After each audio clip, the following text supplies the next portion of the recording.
എപ്പിസോഡിന്റെ തുടക്കത്തിൽ കാണിക്കുന്നത് കഴിഞ്ഞ എപ്പിസോഡിൽ അടി കിട്ടിയ സിയോക്ക് കാലിനുണ്ടി നടക്കുന്നതാണ്. ആ സമയത്താണ് ക്ലാസ്സിലെ കുറച്ച് പേർ ഞാൻ കേട്ട റൂമറുകളൊക്കെ സത്യമാണോ അപ്പൊ സിയോക്ക് ചോദിക്കുന്നത് എന്ത്, അതായത് നീയും സിയോക്കും സൂഹോയും കൂടി കുറച്ച് ടീംസിനെ പിടിച്ചെന്നൊക്കെ. അപ്പൊ നമ്മുടെ സിയോക്ക് പറയും അതെ അവന്മാര് കൂടുതലായിട്ട് ചോദിക്കാൻ തുടങ്ങി എങ്ങനെയാണ് സംഭവിച്ചത് അത് ഇതെന്നൊക്കെ. അങ്ങനെ സീൻ കട്ടായി കാണിക്കുന്നത് അവൻ ക്ലാസ്സിൽ വന്നിരിക്കുന്നതാണ്. എടുത്ത് യോനാവട്ടെ ഇപ്പോഴേ എഴുതിക്കൊണ്ടിരിക്കുകയാണ്. അങ്ങനെ യോന് സിയോക്കിന്റെ അടുത്ത് കുറച്ച് വിശേഷങ്ങൾ ചോദിച്ചാൽ അവിടെ ഇരിക്കുക. ആ സമയത്താണ് സിയോക്ക് ശ്രദ്ധിക്കുന്നത് ക്ലാസ്സിലെ കുറച്ച് പേര് വരെ ശ്രദ്ധിക്കുന്നതായി. അങ്ങനെ അവനത് വലിയ കാര്യമൊക്കെ എടുക്കുന്നില്ല. അങ്ങനെ സീൻ കട്ടായി കാണിക്കുന്നത് ലഞ്ച് ടൈമിൽ ഇവര് 3 പേര് ഇരിക്കുന്നതാണ്. നമ്മുടെ സൂഹോന്റെ പ്ലേറ്റ് ഒക്കെ ആണെങ്കിൽ എത്രയോ ഫുഡ് ഉണ്ട്. നമ്മുടെ യോൻ ചോദിക്കാൻ തുടങ്ങി ഇതൊക്കെ ഈ ഫുള്ള് തിന്നോ എന്ന്. നമ്മുടെ സൂഹ പറയാൻ തുടങ്ങി ഇതൊക്കെ എന്ത് എന്ന്. പിന്നെ നമ്മുടെ സിയോക്ക് പറയാൻ തുടങ്ങി വീക്കെൻഡിൽ എന്താ ഫ്രീ അല്ലേ എന്ന് ചോദിക്കാൻ തുടങ്ങി. ഫ്രീ ആണെങ്കിൽ ഒരു കിടില റെസ്റ്റോറന്റ് നമുക്ക് അവിടേക്ക് പോവാന്നൊക്കെ പറയുന്നത്. നമ്മുടെ സൂഹ ആവട്ടെ ഫുഡ് അടിക്കാൻ ഞാൻ എവിടേക്ക് ഉണ്ടെന്ന് പറയാം. നമ്മുടെ യോൻ പറയാൻ തുടങ്ങി എനിക്ക് ഈ ഫുഡിനെ കുറിച്ചല്ലേ സംസാരിക്കാനുള്ളൂ വേറെ ഒന്നും പറയാനില്ലേ എന്ന് ചോദിക്കാം. പിന്നെ നമ്മുടെ യോൻ ചോദിക്കാൻ തുടങ്ങി ജോണിന്റെ പാർട്ട് ടൈം ജോബിന്റെ കാര്യം എന്തായെന്ന് ചോദിക്കാണ്. അപ്പൊ നമ്മുടെ സൂഹ അറിയാണ് അവക്കാണെങ്കിൽ വീക്കെൻഡിലായിട്ട്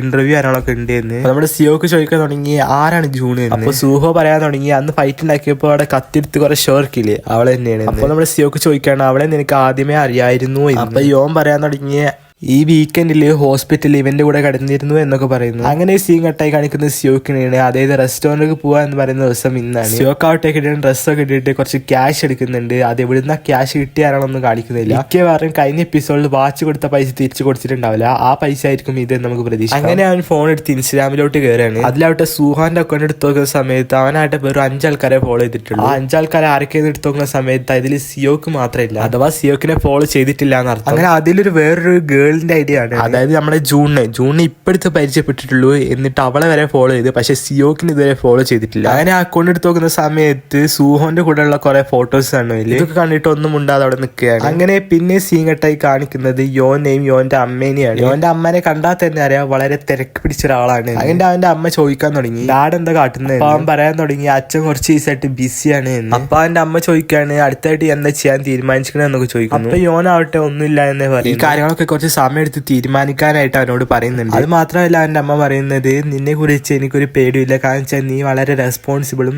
നല്ലൊരു കുട്ടിയാണ് എന്ന് പറയുന്നു. അപ്പൊ അവനാട്ടെ ഞാൻ ഒരിക്കലും ഗുഡ് അല്ല എന്ന് പറയുന്നു. അപ്പൊ അവന്റെ അമ്മ എന്തെന്ന് ചോദിക്കുന്ന സമയത്ത് അവനായിട്ട് ഒന്നും ഇല്ല എന്ന് പറയുന്നു. അതായത് ആ കാര്യം അമ്മ കേട്ടിട്ടില്ല. അപ്പോൾ തന്നെ വേറെ കോള് വരുന്നു. പിന്നെ മീറ്റ് ചെയ്യാന്ന് പറഞ്ഞിട്ട് അവന്റെ അമ്മ അവിടെ നിന്ന് ഇറങ്ങി പോകുന്നു. അവനായിട്ട് ഒന്നും മിണ്ടാതെ ഒറ്റക്ക് അവിടെ ഇരിക്കുകയാണ്. അവിടെ സീനായിട്ടായി കാണിക്കുന്നത് സൂഹോനെയും ജൂണിനെയും പിന്നെ നമ്മുടെ സിയോക്കിനെയാണ്. സൂഹോയും ജൂണും നല്ല വർത്തമാനം പറഞ്ഞ ഫ്രണ്ട് നടന്നുകൊണ്ടിരിക്കുകയാണ്. ബാക്കിലാവട്ടെ സിയോക്കാവട്ടെ ഒന്നും ഉണ്ടാതെ അവര് പറയുന്നത് കേട്ടിരിക്കുകയാണ്. അതായത് കുറെ പ്രാവശ്യം എന്തെങ്കിലുമൊക്കെ പറയാൻ ശ്രമിക്കും, പിന്നെ വേണ്ട ആവശ്യം ഉണ്ടാണ്ടടിക്കും. അപ്പൊ സൂഹോയ് ഒരു സംസാരിക്കുന്ന ഇടയിൽ ബർത്ത്ഡേന്റെ വിഷയം കയറി വരുമ്പോ ഇവനാവട്ടെ ബർത്ത്ഡേന്റെ വിഷയത്തിൽ കുറെ കാര്യങ്ങൾ ചോദിക്കുന്നു. അപ്പൊ നമ്മുടെ ജൂൺ ആവട്ടെ ഈ വരുന്ന വീക്കെൻഡിലാണ് ഇവന്റെ ബർത്ത്ഡേ എന്നൊക്കെ പറയുന്നു. അങ്ങനെ അവർ റെസ്റ്റോറന്റിലോട്ട് എത്തുന്നു. ജൂൺ ആവട്ടെ വേണ്ട കാര്യങ്ങളൊക്കെ ഓർഡർ ചെയ്യുന്നുണ്ട്. അങ്ങനെ ജൂൺ സൂഹോനും വിളിച്ചു കൊണ്ടുപോയി അവിടെ ഇരിക്കുകയാണ്. ഇവിടെ സിയോക്കാവട്ടെ അവിടെ ഒറ്റയ്ക്ക് നിൽക്കുകയാണ്, അതായത് ഓർഡർ പ്ലേസ് ചെയ്ത സാധനം എടുക്കാൻ വേണ്ടിയിട്ട്. അങ്ങനെ അവനാവട്ടെ ഒന്നും ഉണ്ടാതെ അവർ സംസാരിക്കുന്നത് നോക്കി നിൽക്കുകയാണ്. ആ സമയമാണ് യോന് വരുന്നത്. യോനാവട്ടെ സിയോക്കിന്റെ അടുത്ത് ഹായ് പറഞ്ഞിട്ട് നേരെ അവന്മാരുടെ കൂടെ പോയി സംസാരിക്കാതിരിക്കുന്നു. അങ്ങനെ സിയോക്കാവട്ടെ അതും നോക്കി മുണ്ടാതെ അവിടെ നിൽക്കുകയാണ്.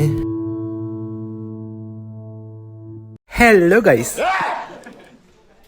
Week hero class 1 episode 5. ഈ ഒരു എപ്പിസോഡ് മുതലാണ് കഥന്റെ ലെവലേ മാറാൻ പോകുന്നത്. പിന്നെ പറയാനുള്ളത് ഇന്നലെ വീഡിയോ ഇടാത്തത് സത്യം പറഞ്ഞാൽ മടിയായതുകൊണ്ടാണ്. കാര്യം നിങ്ങൾ എന്റെ മുൻപത്തെ വീഡിയോസ് ഒക്കെ എടുത്ത് നോക്കിയാൽ കാണാം ഞാൻ നല്ലവണ്ണം എഫേർട്ട് എടുത്തിട്ടാണ് വീഡിയോസ് ആണൊക്കെ എഡിറ്റ് ചെയ്യുന്നത്. ബട്ട് വ്യൂസ് ആണെങ്കിൽ നല്ല രീതിക്ക് കുറവാണ്. എന്തായാലും ഇതുകൊണ്ടൊന്നും ഞാൻ നിർത്താൻ പോകുന്നില്ല. സോ എനിക്ക് പറയാനുള്ളത് കാണുന്ന എല്ലാവരും സബ്സ്ക്രൈബ് ബട്ടൺ അമർത്തി സപ്പോർട്ട് ചെയ്യാൻ മറക്കരുത്. So let's welcome episode 5. തുടക്കത്തിൽ തന്നെ കാണിക്കും നമ്മുടെ സൂഹോയും ജൂണും പാട്ട് പാടുന്നത് കാണിച്ചാണ്. ഇതേ സമയം നമ്മുടെ യോനും സിയോക്കും ഇത് നോക്കി നിൽക്കുക മാത്രമേ ചെയ്യുന്നുള്ളൂ. അങ്ങനെ സിയോക്കാവട്ടെ കുറച്ച് ഡ്രിങ്ക് എടുത്തിട്ട് ഒറ്റ ചോദിക്കുന്നു. അങ്ങനെ അവൻ ഒറ്റയ്ക്ക് പോയിട്ട് കുറച്ച് ഡ്രിങ്ക് കാര്യങ്ങളൊക്കെ എടുക്കുന്നുണ്ട്. എന്നിട്ട് തിരിച്ചു വരുന്ന സമയത്താവട്ടെ കുറച്ച് ചെക്കന്മാര് സിയോക്ക് എന്ന് വിളിച്ചിട്ട് അവന്റെ പുറകെ വരുന്നു. അവനായിട്ട് അവരെ കണ്ട പാട് നേരെ പോയി ഒളിച്ചു നിൽക്കുന്നു. നമുക്കാവട്ടെ ആരാണെന്നൊന്നും മനസ്സിലാവുന്നില്ല. ആ സമയത്താണ് ജൂൺ ആവട്ടെ ആരെ വിളിച്ചിട്ട് നല്ല രീതിക്ക് തെറിയൊക്കെ പറയുന്നുണ്ട്. ആ സമയമാണ് നമ്മുടെ സിയോക്കാട് വരുന്നത്. അവള് വിളിക്കുന്ന ഫോൺ ആവട്ടെ അത് സിയോക്കിന്റെ ഫോണായിരുന്നു. അവനാവട്ടെ ഇതുവരെ പെരുമാറാത്ത രീതിയിലാവട്ടെ ജൂണിന്റെ അടുത്ത് പെരുമാറുന്നു. അതായത് നിന്റെ അടുത്ത് ആരാ എന്റെ ഫോൺ എടുക്കാൻ പറഞ്ഞത് അങ്ങനെ ഇങ്ങനെയൊക്കെ പറഞ്ഞിട്ട് അവനായിട്ട് നല്ല രീതിക്ക് പാനിക് ആയിട്ട് ഇവിടെ അടുത്ത് വഴക്കിടുകയാണ്. അതിന് അവളായിട്ട് ഇവന്റെ അടുത്ത് നല്ല രീതിക്ക് തന്നെ പറഞ്ഞിട്ട് അവള് ദേഷ്യം പിടിച്ചിറങ്ങി പോകുന്നു. അവർ പോയി കഴിഞ്ഞതിന് ശേഷം യോനാവട്ടെ ഇവനോട് ചോദിക്കുന്നുണ്ട് എന്താ സംഭവം എന്ന്. ഈ സമയം സിയോക്കിന്റെ പുറകെ നിന്ന് ചെക്കന്മാര് ഇവര് നിന്നിരുന്ന ഡോറ് തുറന്നു കയറിയിരുന്നത്. എന്നിട്ട് എടാ സിയോക്ക് മച്ച നിന്നെ കണ്ടിട്ട് എത്ര കാലം എന്ത് വിളിച്ചിട്ട് ഫോൺ എടുക്കാത്ത. ഈ സമയമാണ് നമ്മുടെ യോൻ ചോദിക്കുന്നത് നിങ്ങൾ ആരാ എന്ന്. അപ്പൊ ആ ചെക്കന്മാര് പറയാണ് ഞങ്ങൾ ആദ്യം പഠിച്ചിരുന്ന സ്കൂളിൽ ഫ്രണ്ട് ആയിരുന്നു എന്ന്. നമ്മുടെ യോൻ പറയാണ് ഞങ്ങളോട് സംസാരിച്ചുകൊണ്ടിരിക്കുന്നില്ല അതിന്റെ ഇടയിൽ എന്തിനാ കയറി വന്നതെന്ന്. അങ്ങനെ ആ ടീമിൽ ഒരുത്തൻ പറയാണോ സോറി എന്ന് പറഞ്ഞിട്ട് അവന്മാര് പോവാണ്. അപ്പൊ നമ്മുടെ യോന് സിയോക്കിന്റെ അടുത്ത് ചോദിക്കുകയാണ് എന്തെങ്കിലും പ്രശ്നമുണ്ടോ എന്ന്. അപ്പൊ നമ്മുടെ സിയോക്ക് ആവട്ടെ ഒന്നുമില്ല പറയുന്നു. അങ്ങനെ സി കെട്ടായി കാണിക്കുന്നത് പിറ്റേ ദിവസമാണ്. സ്കൂളിലാവട്ടെ സിയോക്കാട് തുറക്കുന്ന സമയത്ത് അപ്പുറത്ത് കുറച്ച് ചെക്കന്മാര് നല്ല ഒച്ചത്തിൽ സംസാരിക്കുന്നു. സിയോക്കാവട്ടെ ഇതുവരെ പെരുമാറ്റ രീതിയിൽ പെട്ടെന്ന് നീച്ച അവന്മാർക്ക് നല്ല രീതിക്ക് ചൂടാവും. അതിന്റെ ഇടയ്ക്ക് യോൻ കയറി വന്ന് ചോദിക്കുന്നുണ്ട് എന്താ സംഭവം എന്ന്. അപ്പൊ അതിലൊരു ചെക്കനാവട്ടെ എന്റെ ഫ്രണ്ട് സൂഹോയും യോനായന്റെ കയപ്പാണ് ഇതൊക്കെ. ഇതാവട്ടെ കറക്റ്റ് സിയോക്ക് കേൾക്കുകയും ചെയ്തു. എന്നിട്ട് അവന്മാർക്ക് ചൂടാവുന്ന സമയത്ത് കറക്റ്റ് നമ്മുടെ സൂഹോ കയറിയിരുന്നു. എന്നിട്ട് ആ പ്രശ്നത്തിൽ നിന്ന് ഒഴിവാക്കാൻ വേണ്ടിയിട്ട് നമ്മുടെ സിയോക്കിനെ പിടിച്ചു കൊണ്ടുപോകണം നമ്മുടെ സൂഹോ. അതിനെ കൗത്ത് കൂടെ കൈയിട്ട് വന്ന സമയത്ത് ഇവനാട്ടെ ജസ്റ്റ് കൈ തട്ടി മാറ്റുന്നു. എന്നിട്ട് സിയോക്ക് ചോദിക്കുകയാണ് ഈ എന്തിനാ കൗത്ത് കൂടെ കൈ ഇടുന്നത്. എന്നിട്ട് അവൻ നടന്നു പോകുന്ന സമയത്താണ് അവന് ഫ്ലാഷ് ബാക്ക് കാണിക്കുന്നത്. ആ മറ്റേ ചെക്കന്മാരില്ലേ അവന്മാരാവട്ടെ ഇവനെ ഒന്നുമില്ലാണ്ട് വെറുതെ പിടിച്ച് തല്ലുക. ഇവനൊരു ജസ്റ്റ് ഒരു ഫണ്ട് പോലെയാണ്. എന്നിട്ട് അന്ന് രാത്രി ആവട്ടെ അവൻ കിടക്കുന്ന സമയത്താവട്ടെ അവന്റെ ഫോൺ നല്ല രീതിക്ക് മിസ് കോൾ ചെയ്യുന്നു. അതായത് ആ മറ്റേ ചെക്കന്മാരായിരിക്കും. അവനാവട്ടെ ഒന്നും നോക്കാതെ ഫോൺ സ്വിച്ച് ഓഫ് ചെയ്യാണ്. അങ്ങനെ പിന്നെ സീൻ കട്ടായി കാണിക്കുന്നത് നമ്മുടെ യോനെയും സുഹോനെയാണ്. ഇവന്മാർ രാവിലെ തന്നെ ഓടുകയാണ്. നമ്മുടെ യോനാവട്ടെ കഷ്ടിച്ചാണ് ഓടി അവിടെ എത്തി. അങ്ങനെ യോൻ എത്തി കഴിഞ്ഞതിന് ശേഷം നമ്മുടെ സൂഹ ആവട്ടെ യോന് കുറച്ച് ഫൈറ്റ് സ്കില്ലൊക്കെ പഠിപ്പിച്ചു കൊടുക്കുന്നുണ്ട്. അതായത് എങ്ങനെ വളരെ ഈസി ആയിട്ട് ഒരു എതിരാളിയെ തല്ലിയിടാമെന്ന്. വലിയ സംഭവമൊന്നുമില്ല. എന്തായാലും യോന് താല്പര്യമില്ലെങ്കിലും സൂഹോ നിർബന്ധിച്ചത് പഠിപ്പിക്കുന്നു. അങ്ങനെ അവന്മാര് സിയോക്കിനെ കുറിച്ച് സംസാരിക്കുകയാണ്. സിയോക്കാവട്ടെ കുറച്ച് ദിവസമായിട്ട് സ്കൂളിലേ വരത്തില്ല. അങ്ങനെ അവർ സിയോക്കിനെ കാണാനായിട്ട് അവന്റെ വീട്ടിലോട്ട് പോകും. അവനാവട്ടെ ഫുൾ റിച്ച് ആണ്. അവനെ ബെല്ലടിക്കുന്നു. വീടിന്റെ ഉള്ളിലോട്ട് കയറി സിയോക്കിന്റെ അടുത്താവട്ടെ നീ എന്താ സ്കൂളിലേക്ക് വരാത്തെന്നൊക്കെ ചോദിക്കുന്നുണ്ട്. അവനായിട്ട് ഒന്നും മുണ്ടെന്ന് പോലില്ല. അങ്ങനെ നമ്മുടെ സൂഹോട്ട് ഇത്രയും വലിയ പെരയോ അവനൊക്കെ ആയിട്ട് പൊക്കി അടിക്കുന്നുണ്ട് അവിടുന്ന്. നമ്മുടെ യോനാവട്ടെ നിനക്കതിൽ കുഴപ്പമില്ല നീ എന്താ ഭയങ്കര ബാഡ് ആയിട്ട് നിൽക്കുന്ന ചോദിക്കുന്നു. അപ്പൊ നമ്മുടെ സിയോക്കാവട്ടെ ആ ചെറുതായി എന്നൊക്കെ പറയും. അങ്ങനെ സൂഹാവട്ടെ അവരുടെ ഫാമിലി ഫോട്ടോയിൽ നോക്കിയിട്ട് ഫാമിലി മെമ്പേഴ്സിനെ കാണാൻ നല്ല രീതിക്ക് രസമുണ്ട് എന്ന് പറയാണ്. അപ്പയാള് സിയോക്ക് പറയുന്നത് അത് അവന്റെ ഫാമിലി അല്ല. അതായത് അവന്റെ അച്ഛന് പൊളിറ്റിക്കലായിട്ട് ഇമേജ് കൂടാൻ വേണ്ടിയിട്ട് ഇവനെ പബ്ലിക് ആയിട്ട് ദത്തെടുത്താണ്. അങ്ങനെ സിയോക്ക് ആർക്ക് വേണ്ടി ഡ്രിങ്ക് കാര്യങ്ങളൊക്കെ ഉണ്ടായി കൊടുക്കുന്നുണ്ട്. ആ സമയമാണ് സൂഹോ ചോദിക്കുന്നത് എന്താണ് പ്രശ്നം ഉണ്ട്. നമ്മുടെ യോനും ചോദിക്കുന്നുണ്ട് അന്ന് ആ പബ്ബിൽ വെച്ച് കണ്ട ആൾക്കാർ ആരാണ്. അപ്പയാള് സിയോക്ക് പറയാൻ തുടങ്ങിയത് അവന്മാരും ഒരാവശ്യമില്ലാണ്ട് ഇവനെ പിടിച്ച് തല്ലുമെന്ന്. ഡെയിലി ഇവനെ തല്ലുന്നത് കൊണ്ട് തന്നെ ഇവർക്ക് ഹോസ്പിറ്റലിൽ പോകാൻ മാത്രമേ സമയം കിട്ടാറുള്ളൂ എന്ന്. അങ്ങനെ അത് സഹിക്കാൻ വയ്യായിട്ടാണ് അവന് സ്കൂൾ മാറുന്നത്. അവൻ നമ്മുടെ സൂഹോ ആവട്ടെ അമ്മമാർക്ക് നല്ല സമാധാനത്തിൽ സംസാരിക്കാൻ അവർ കോൾ ചെയ്യാൻ വേണ്ടി പറയുന്നു. അങ്ങനെ അവരുള്ള സ്ഥലത്തേക്ക് നമ്മുടെ സൂഹോയും സിയോക്കും യോനും എത്താണ്. ഉള്ളിലോട്ട് കയറുന്നതിന് മുമ്പ് സിയോക്കിനെ കൗത്ത് കൂടെ കഴിയുന്ന സമയത്ത് അവനായിട്ട് തട്ടി മാറ്റുന്നു. അങ്ങനെ അവരെല്ലാ ഒരു ലോഡ്ജിന്റെ ഉള്ളിലോട്ട് ഇവർ കയറാണ്. അപ്പൊ അതിലൊരു ചെക്ക് ചോദിക്കാൻ തുടങ്ങി എന്താ സംഭവം. നമ്മുടെ സിയോക്കാവട്ടെ ഇതിനെല്ലാം ക്ഷമ ചോദിക്കാൻ വേണ്ടി പറയുന്നു. അപ്പൊ അതിൽ ആ ചെക്കൻ പറയാണ് നമ്മള് ഫ്രണ്ട്സ് അല്ലേ നമ്മളെ അതിനിടയിൽ അങ്ങനെ പ്രശ്നങ്ങളൊന്നും ഇല്ലല്ലോ അതിനെതിരെ ഞാൻ ഇതിനെ ക്ഷമ പറയണത്. എന്നിട്ട് അവന്റെ അടുത്തേക്ക് വന്നിട്ട് പിന്നെ അവനെ വെറുപ്പിക്കാൻ നിൽക്കുന്ന സമയത്ത് നമ്മുടെ സൂഹാവട്ടെ അവന്റെ ചെവി കയറി പിടിക്കുന്നു. അപ്പൊ ആ ചെക്കനാവട്ടെ വേദന സഹിക്കാൻ പറ്റാത്ത ആ പറയാ എന്ന് പറയുന്നു. I am sorry. ശരിക്കും ഐ ആം സോറി. നമ്മുടെ സിയോക്കിലാവട്ടെ അവൻ എന്തായാലും ഇടിക്കണമെന്ന്. അപ്പൊ സൂഹോയും അത് നല്ലൊരു ഐഡിയ ആണ്. അത് സിയോക്കാവട്ടെ ഒന്നും നോക്കാതെ അപ്പൊ ആ ചെക്കനായിട്ട് ഒന്നും നോക്കാണ്ട് തിരിച്ചാണ് മോന്തേക്ക് തന്നെ അടിക്കും. നമ്മുടെ സൂഹായിട്ട് അവനെ ചുമനെ കയറ്റി പിടിക്കും. നമ്മുടെ സിയോക്കായിട്ട് ദേഷ്യം പിടിച്ചിട്ട് ഒരു മൈക്ക് എടുത്താണ് തലമണ്ടടിച്ച് പൊളിക്കാൻ നിൽക്കുന്ന സമയത്ത് സൂഹ പിടിച്ചേക്കുന്നു.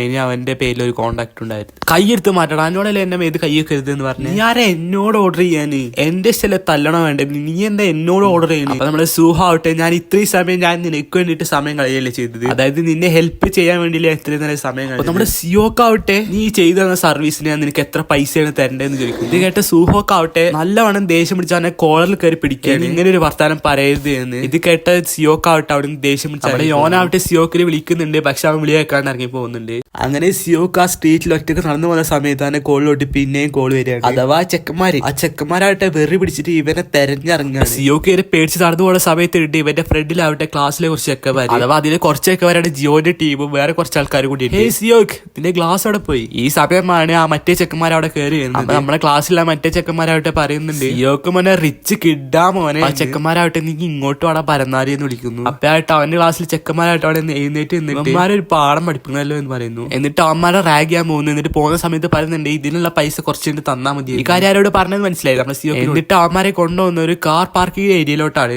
ആ സമയത്താണ് ആ ചെക്കൻ പറയുന്നുണ്ട് നിന്നെ ഞാൻ കൊല്ലുന്നത്. ഈ സമയം സിയോക്ക് നല്ല ദേഷ്യം പിടിച്ചിട്ട് ചവിട്ടി കൂട്ടുകയാണ്. അപ്പൊ അതിന്റെ ക്ലാസ്സിലെ ചെക്കന്മാരാവട്ടെ ഇതൊന്നും പോരതൊക്കെ പതുക്കലടിക്കുന്നത് നല്ല ചവിട്ടി കൂട്ടിയിട്ടുണ്ട് എന്ന് പറയുന്നു. അപ്പൊ അത് കേട്ട് ബോട്ടറായിട്ട് അവരാവട്ടെ ചവിട്ടി കൂട്ടുന്നുണ്ട്. എന്നിട്ട് ഇതൊക്കെ കഴിഞ്ഞിട്ട് അമ്മമാരെ നോക്കുന്ന സമയത്ത് അമ്മമാര് പറയും നമുക്ക് കുറച്ച് ഡ്രിങ്ക് കുടിക്കാൻ പോയാലോ. അപ്പൊ ഇവരായിട്ട് ഒന്നും നോക്കാതെ അമ്മമാരെ ഡ്രിങ്ക് കുടിക്കാനായിട്ട് പോകുന്നു. അങ്ങനെ പാർട്ടി പാർട്ടിയിലൊക്കെ പോയിട്ട് ഫുള്ള് ചില്ലാണ്. അവിടെ സിയോക്കാണ് ഡാൻസ് ആദ്യം കളിക്കുന്നില്ല, പിന്നെ മൂടായി കളിക്കുന്നുണ്ട്. അങ്ങനെ ഇവരെല്ലാരും ഇരുന്ന് സംസാരിക്കുന്ന സമയത്ത് അവിടെ സിയോക്കിനാവട്ടെ കുറച്ചൊക്കെ വില കിട്ടുന്നുണ്ട്. ഈ സമയത്ത് അവിടെ സിയോക്കാവട്ടെ കുറച്ച് പൈസ എടുത്ത് വെക്കാണ്, മനസ്സിലായില്ലേ? എന്നാലും തല്ലിയതിനും അതിനെ എല്ലാത്തിനും കൂടി. അങ്ങനെ ഒരു കുറച്ച് ഫോട്ടോസ് ഒക്കെ എടുക്കുന്നുണ്ട് ഇൻസ്റ്റയിൽ സ്റ്റോറി ഇടാൻ വേണ്ടിട്ട്. അതിലൊരു ചെക്കൻ ഇൻസ്റ്റാഗ്രാമത്തെ ഐഡി തരാൻ ചോദിക്കുന്നുണ്ട്, അതായത് ഇവരെ മെൻഷൻ ചെയ്യാൻ വേണ്ടിയിട്ട്. അങ്ങനെ ഇവനും ഐഡി കൊടുക്കുന്ന അമ്മാരായിട്ട് അവനെ ഫോളോയും ചെയ്യുന്നുണ്ട്. അതായത് സൂഹ അത്രയും കാലം അവരെ പുറകെ നടന്നിട്ട് പോലും അവരെ ഫോളോ ചെയ്തിട്ടില്ല. പക്ഷെ ഇപ്പൊ പരിചയപ്പെട്ട് ഇവരെ ഫോളോ ചെയ്തു. ഇതേ സമയം സൂഹോന്റെ അക്കൗണ്ട് എടുത്തിട്ട് അവൻ അൺഫോളോ ചെയ്യുന്നുണ്ട്. അങ്ങനെ അവനായിട്ടൊരു കുപ്പിടിച്ചിട്ട് പെണ്ണ് സെറ്റാക്കാൻ വേണ്ടി കുറച്ച് പെണ്ണെടുത്ത് പോകും. എന്നിട്ട് അവർക്ക് ഡ്രിങ്ക് ഒഴിച്ചു കൊടുക്കുന്നു. അതിനായിട്ട് ഒരു ഗ്ലാസ് ഡ്രിങ്കോ ഒന്നും നോക്കാണ്ട് വലിച്ചു കയറ്റാണ്. അങ്ങനെ ഫുള്ള് തല കറങ്ങി കിളി പോണ സിയോക്കിനെ കാണിച്ചിട്ടാണ് ഈ ഒരു എപ്പിസോഡ് അവസാനിക്കുന്നത്.